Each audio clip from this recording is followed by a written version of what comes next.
اللہ کے نبی نے ایک دعا مانگی ہے اور وہ دعا اللہ کے کلام میں ہے۔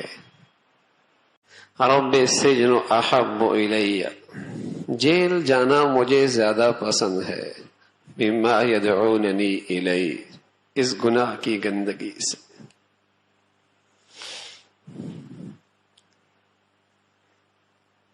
ایسی گناہ سے نفرت، ایسی اس کی برائی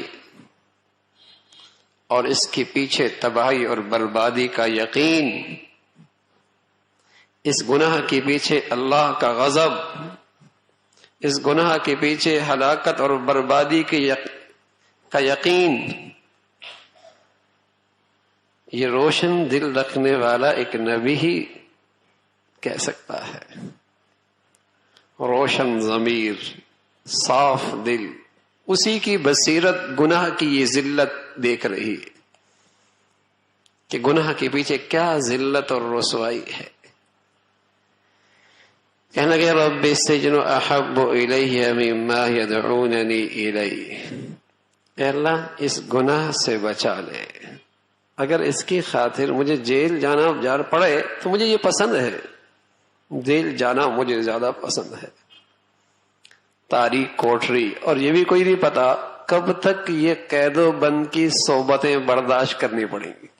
اس لیے کہ بس اوقات میرے عزیزو، کوئی ایک گناہ اس پہ شرمندگی نہ ہو، بس اوقات وہ انسان اپنی پوری عاقبت برباد کر دیتا۔ کون سا گناہ موت کے وقت مصیبت بن کے آ جائے اور بغیر کلمے سے چلا جائے؟ کون سا گناہ؟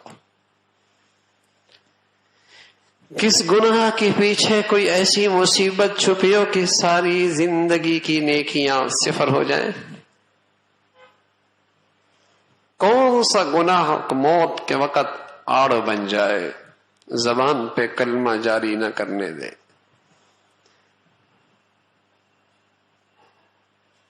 زبان پر اس گناہ کا اثر ظاہر ہو جائے، کون سا گناہ؟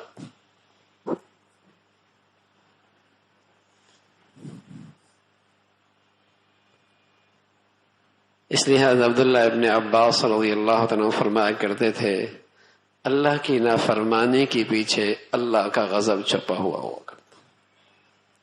اللہ کی نافرمانی کے پیچھے اللہ کا غضب چھپا ہوا ہوتا ہے۔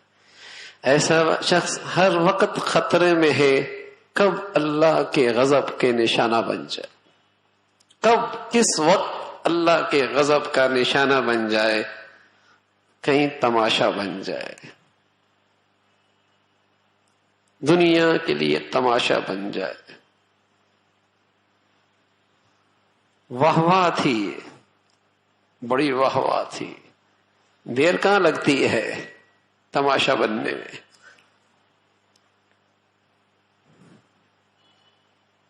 اوپر سے نیچے آنے میں اللہ کے لیے کوئی لمبے چوڑے فوج کی ضرورت کوئی نہیں، بس اس کا تو طے کرنا ہے۔ تو عبداللہ ابن عباس رضی اللہ عنہ فرمایا کرتے تھے، نہ جانے کون سا گناہ اس کے پیچھے اللہ کا غضب چھپا ہوا ہو اور وہ اس کے لیے ہلاکت کا باعث بن جائے۔ لیکن آج کے مسلمان کی ہمت اتنی پست ہے اور گناہ اس کی زندگی میں ایسے رچ بس گئے کہ اس کا خیال بھی اسے نہیں آتا کہ میں نے اپنے دامن کو گناہ کی ہر گندگی سے بچانا ہے۔ یہ خیال ہی نہیں آتا اس کو، یہ طے ہی نہیں کرتا، یہ عزم ہی نہیں کرتا کہ میں نے اپنے دامن کو ہر گناہ کی گندگی سے بچانا ہے۔ اس نے تقسیم کر رکھے ہیں، اپنی زندگی تقسیم کر رکھی ہے، کچھ اللہ کے لیے، کچھ شیطان کے لیے، کچھ اللہ کے لیے، کچھ دنیا والوں کے لیے، کچھ مسجد کی زندگی، کوئی سوسائٹی کی زندگی۔ اس نے اپنی زندگی اپنے خیال سے تقسیم کر رکھی ہے اور اسی پر مطمئن ہے۔ اسے یہ خیال ہی نہیں کہ شیطانی زندگی کبھی ایسی رسوائی دکھائے گی کہ ساری زندگی بے دینی کی ہو جائے گی۔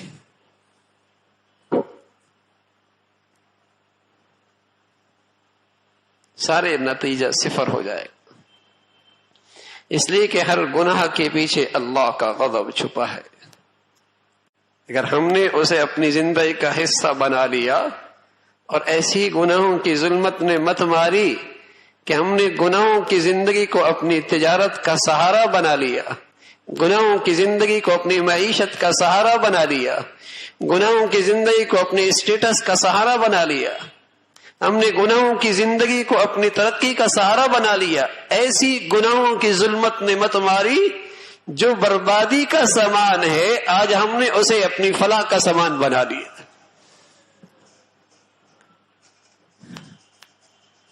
جس میں ہلاکت ہے اسی کو ہم نے اپنی نجات کا ذریعہ بنا دیا، جس میں پستی اور ذلت ہے اسی کو ہم نے اپنی کامیابی کی شاہراہ سمجھ دیا۔